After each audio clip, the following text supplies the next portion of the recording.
Hey, what do you think you're doing? Shut off that damn noise! Rock and roll, baby. Freedom of speech. That guy rules.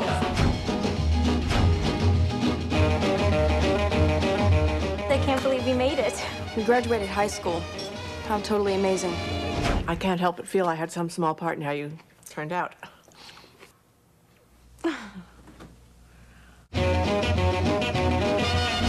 Sometimes I think I might be going crazy from sexual frustration. You just hate every single guy on the face of the earth. That's not true. I just hate all these extroverted, pseudo-bohemian losers. You guys up for some reggae tonight?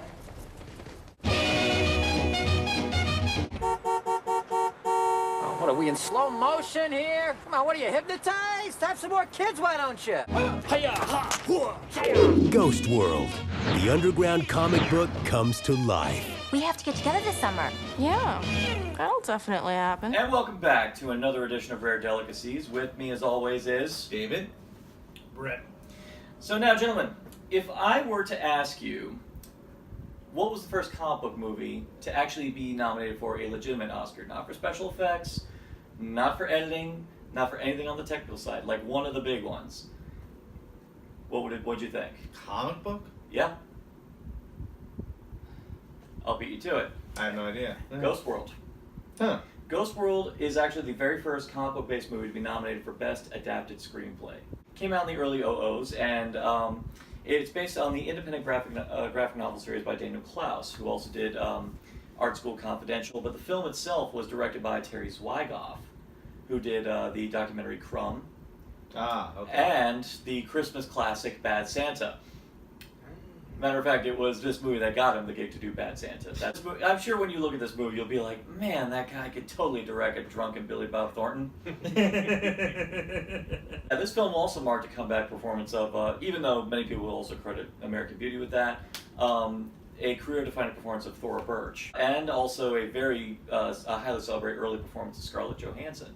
I'm talking like it's still like a good, like maybe 8 years before she ever was Black Widow. I mean, like, it's still like a good amount of time beforehand. Wow. And also has Steve Buscemi at the height of his powers. I was going to say, this is right after Fargo and... Still riding high of that guy who was just funny looking. So... Oh, wait, I can't say.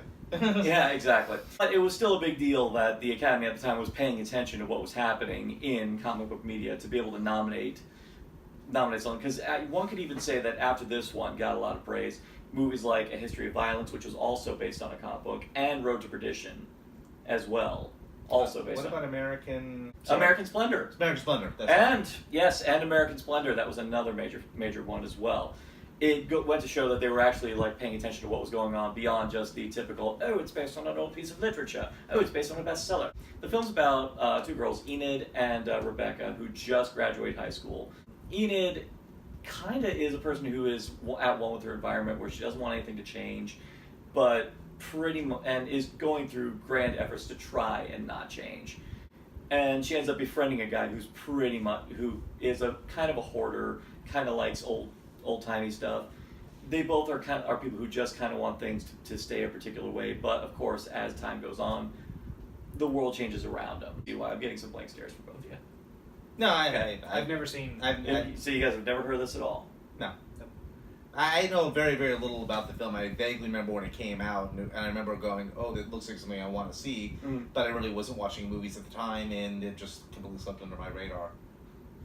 Yeah, tabula rasa. It's got all the praise when it first came out, and then poof, in a puff of smoke. I was working at Blockbuster around the time it came out, so of course I saw it, loved it, was telling everyone about it.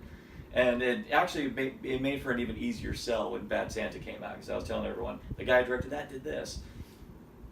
The look on their faces when they dropped this one back off, like going... Wasn't expecting that.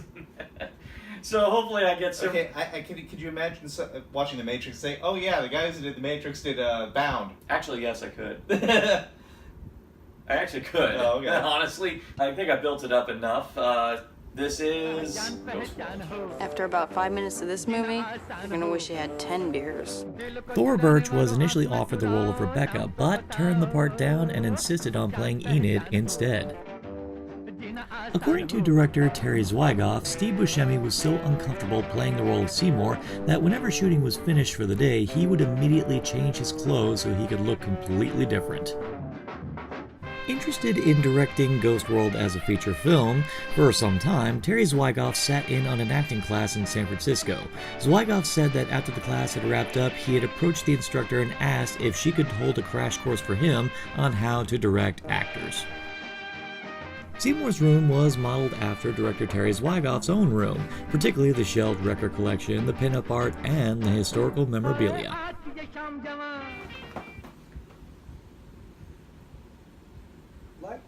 I thoroughly enjoyed it. Yeah. Very much. So, Crash Course, that ending. I think it was a metaphor for her growing up and realizing that she needs to leave her childish pursuits behind.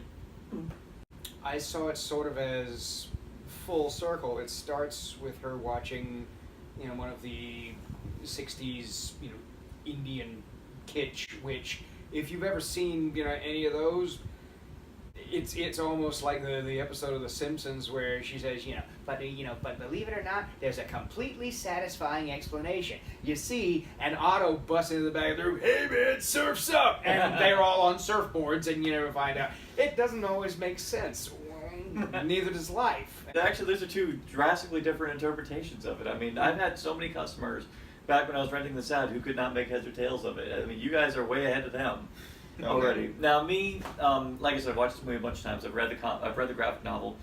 I took it on the fact that if you notice Enid, anytime she was always trying to, or she was confronted with the idea of actually growing up, actually getting a job, Right. Notice how she always seems to deliberately sabotage herself in the process. I'm only telling you this because we're such good friends. Medium is really only for suckers who don't know the concept of value. What are you talking about? I mean, what kind of loser gets fired after one day? Because she very clearly seems to want to just stay that way. The only person, there are two people in the movie who are obviously like that. Steve Buscemi's character and the old guy sitting on the bus, or sitting there at the bench. He's pretty much the most simplistic interpretation of it. He's just sitting there, just waiting, because the simplest thing he can do, sit there for a bus that may never come. And all of a sudden, bus comes, takes him away. It's, in a way, it's kind of a personification of the world changing around Enid, and ultimately, he's getting buried by it. By the very end, if you notice another thing about that bus, there's no markings on it. There's no number. There's no people. There's no other people on it. To be honest, I almost wondered if it was a metaphor for death. It could be. Yeah. It could actually be. I mean, because if you notice With him, I thought that too. Yeah, because if that bench was actually in service, it wouldn't say no, not in service. Yeah, the bench still said not in service. It would have said something. They would have fixed that bench. So it drops the hint that in all likelihood, Enid just wasted away, just let herself get buried, just as the world changed around her. Because everyone else she knew was actually moving forward. Rebecca was growing up. You know, you saw she had a job. She hated it, but it was a job. Yeah. Dream of your own apartment. Yeah. It's actually been a while since I've watched it. For the longest time, I think when I was watching it, I was like Enid, fresh out of high school, and had that kind of self-righteous attitude of wanting to be like so unique and so like, oh, no one truly understands me. Then as time goes on, we start feeling a bit more like Seymour. You said that. I very much felt that way when I first started watching it. I went, yeah, I remembered being Thora, Enid. You know, I wanted to be my own special snowflake. I wanted to be go my own way and do everything. But deep down, I really wanted everybody's approval. For me, a very telling scene was she dyes her hair green. Yeah. And then everybody hates it, so she immediately gets rid of it. Yeah. Because then Steve shows up, and I'm like, yeah, but I'm now Steve. Mm-hmm. I'm now Seymour. I'm now Seymour. You know, a guy who's been, well, he's got a life. It's not a great one, but he's got one. And then this, I empathize with him so much because, you know, there's this girl hanging around him. He's going like, okay, look, there's no polite way for me to tell you you're young enough to be my daughter. People are going to look at us funny if we're hanging out too much together. Well, do you think Seymour might actually kind of be maybe adult personification of what Enid might become? I definitely see that, yeah. 20 years. Possible, yeah. Yeah. I mean, because as we see where Seymour wound up at the very end, living with his mom, in all likelihood, that's probably where, in a way, that's kind of where she's going to end up, kind of digging herself in a little hole, just hoarding stuff and just not really doing much else, and probably deliberately separating herself off from the rest of humanity. I guess I lied saying that this was a comedy. I mean, this is a dramedy to a slight extent. Yeah, black humor's the best kind. Yeah, I mean, it's definitely dark humor. Actually, I was going to tell you some of the differences from the comic to this. The comic is much more episodic. A lot of things that you did see here, specifically between Enid and Rebecca, does take place. The thing that's not in there, Seymour. What? He's personified by a character just some random character that she was trying to find just to kind of make sense of everything around her, but he's kind of a minor character, but they kind of expanded it. Wow. You can't say that it was someone taking life of someone else's work. This was actually adapted by Bill Terry Zwigoff and Daniel Klaus. From your point of view, like, how'd you react to everything that you saw? It's a little, sort of a minor quibble, and it actually makes perfect sense. Like David mentioned, when his boss at Cook Chicken, what can you tell us about this? Yeah, they might know about his proclivities.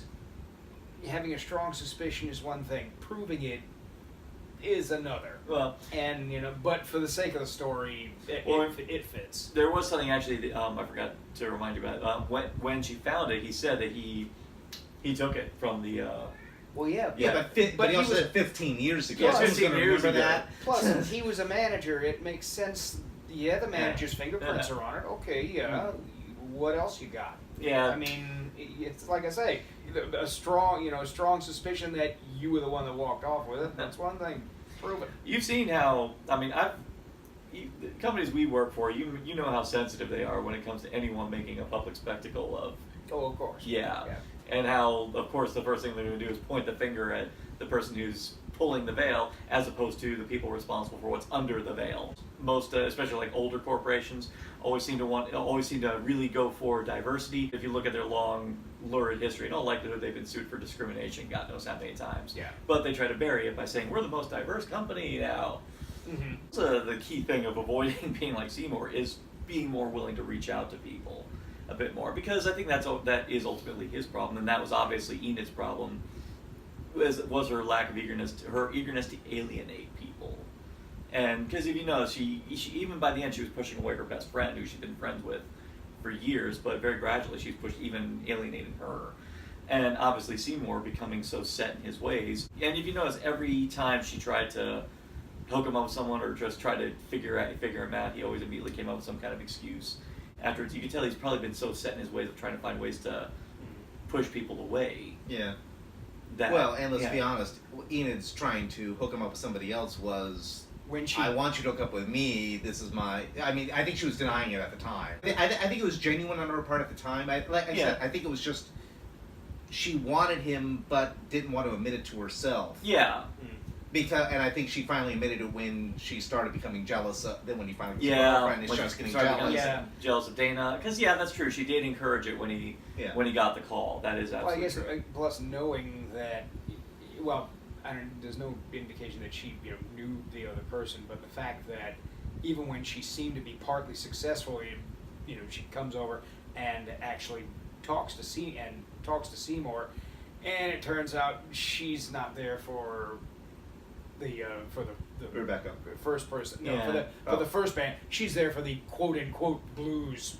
Yeah. I just don't know why the fat one is so mean to the skinny one. Yeah, that's another thing about this movie that I would say knowing even how more he's so. going to react to that. Yeah, even more so. I think the major thing that still works about this movie is the social satire regarding the way the new pretty much looks upon the older stuff. Look at the way friggin' Blues Hammer is a bunch of white guys singing songs about picking cotton.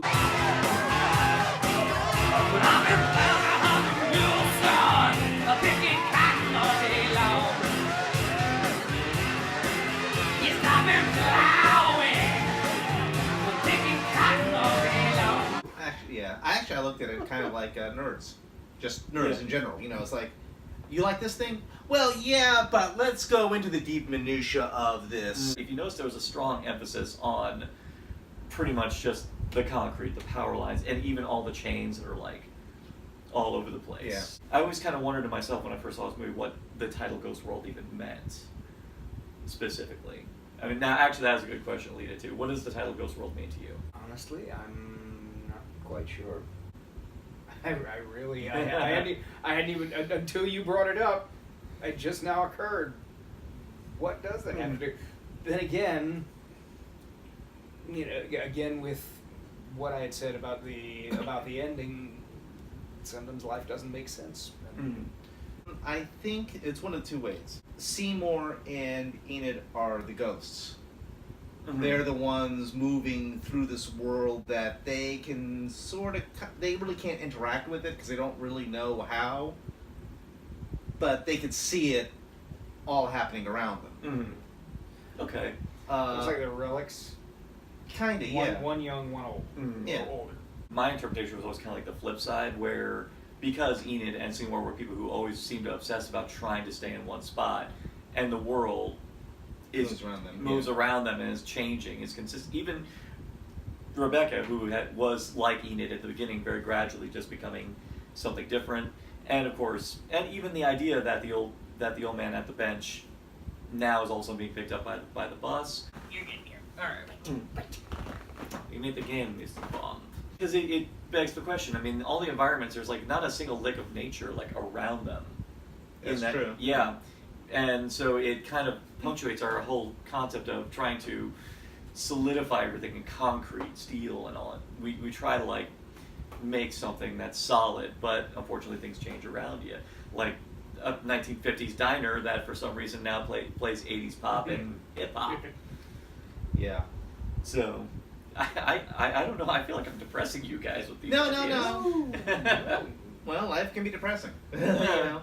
Well, true, but if you let it, I think that's the hitch. I think you just, the world changes around you. I think the key thing you got to do is just change with it. Otherwise, you kind of get drowned. I mean, that's what I always kind of took away from it. The short version is, I, for one, strongly recommend it. This was an excellent film. Really, really excellent. I'm very glad I saw it. yeah, I enjoyed it. Quite enjoyed it. I like that. I like an unusual story, and this was absolutely unusual story. Definitely good. It still works for me even after the decade since 2001 when it first came out on videos. I will probably put this in the menu that you'd find at one of those cheap 50s diners that play Milli Vanilli on the jukebox. Those exist. They're out there. With the out of sync lip sync. Oh yeah. All that. In the meantime, see you guys. जान पहचान हो जीना आसान हो जान पहचान हो जीना आसान हो दिल को चुराने वालों आंख न चुराओ नाम तो बताओ जान पहचान हो